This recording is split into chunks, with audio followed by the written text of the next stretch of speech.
हाँ दोस्तों, तो आज हम उपस्थित हैं मैथ साइंस के पार्ट 3 वीडियो में और हम सीख रहे हैं परावर्तन के नियम, लॉ ऑफ रिफ्लेक्शन। तो दोस्तों, जैसे कल हमने देखा था कि ये एक परावर्तन एक किरण होती है जो तल से टकरा करके वापस चली जाती है। ये आपतित किरण होती है, ये परावर्तित किरण होती है, आपतन बिंदु होता है, ये परावर्तक तल होता है, ये अभिलंब होता है, ये परावर्तन कोण होता है, ये अपवर्तन कोण होता है। तो दोस्तों, इनके पर 2 नियम बनाए गए हैं इसी चित्र पर आधारित।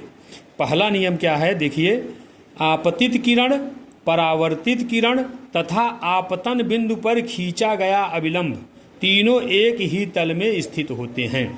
दोस्तों, यहाँ चित्र में देखिए, आपतित किरण, परावर्तित किरण तथा आपतन बिंदु पर खींचा गया अभिलंब तीनों एक ही तल, मतलब इस परावर्तक तल पर स्थित हैं। ठीक है दोस्तों, ये पहला नियम है। आपतन किरण, परावर्तित किरण तथा अभिलंब एक ही तल में स्थित होते हैं, ये पहला नियम है।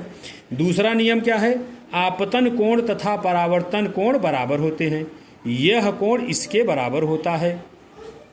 इसी को हम दूसरे भाषा में लिखते हैं साइन आई बराबर साइन आर। आई माने आपतन कोण, आर माने परावर्तन कोण। इसी को हम लिख देते हैं आपतन कोण बराबर परावर्तन कोण, या इसी को इंग्लिश में हम लिख सकते हैं इंसिडेंट एंगल बराबर रिफ्लेक्टेड एंगल। तो दोस्तों, इसमें कहने की ये मतलब है कि अगर कोई एक कोण आपको दे दिया गया है तो दूसरा कोण जो है आप बड़ी आसानी से ज्ञात कर सकते हैं। जैसे आपतन कोण 40 अंश दे दिया गया तो परावर्तन कोण भी 40 अंश हो जाता है।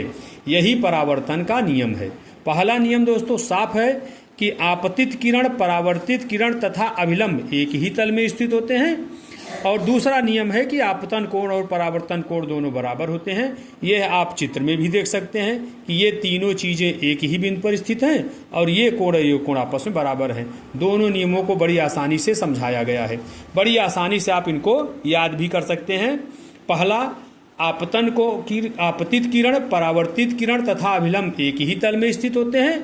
दूसरा, आपतन कोण बराबर परावर्तन कोण, या sine I equal to sine R, या इसी को आपतन कोण बराबर परावर्तन कोण कहते हैं। बहुत ही इंपॉर्टेंट है, ये प्रतियोगी परीक्षाओं में बहुत ही पूछा जाता है और आपके बोर्ड परीक्षा में ही ये बहुत इंपॉर्टेंट है। आप इसको बड़ी आसानी से याद कर लीजिएगा।